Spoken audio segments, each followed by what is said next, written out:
అయినా బాబాయ్, అబ్బాయికి ఆల్రెడీ మన అక్క నచ్చింది కదా, వాళ్ళు అడిగినంత ఇస్తామా ఏంటి? మన స్తోమతకు తగినట్టు మనం ఇద్దాం. వాళ్ళు ఎక్కువేం అడగట్లేదమ్మా, 4 లక్షలే అడుగుతున్నారు.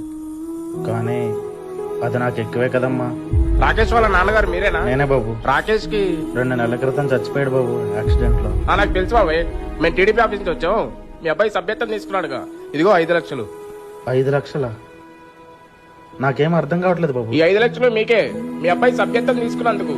మీ అబ్బాయి యాక్సిడెంట్ లో పోయాడు కదా, అందుకే ఈ 5 లక్షలు టీడీపీ ఆఫీస్ నుంచి వచ్చాయి. రేయ్, ఎక్కడికి వెళ్తున్నావు? అలా పార్టీ ఆఫీస్ దగ్గర వెళ్ళేసి వస్తా. భుజాన కండ వేసుకుని 24 గంటలు ఆఫీస్ చుట్టూ తిరగడమేనా? వేరే ఏం పని లేదా నీకు? నానా, నేను భుజానేసుకొని తిరుగుతున్నది కండువ కాదు, మన భవిష్యత్తుని. ఏదో ఒక రోజు నేను లేకపోయినా ఈ కండువ నా బాధ్యతను గుర్తు చేస్తుంది. ఈ 5 లక్షలు మీకే. మీ అబ్బాయి సభ్యత్వం తీసుకున్నందుకు. ఏదో ఒక రోజు నేను లేకపోయినా ఈ కండువ నా బాధ్యతను గుర్తు చేస్తుంది.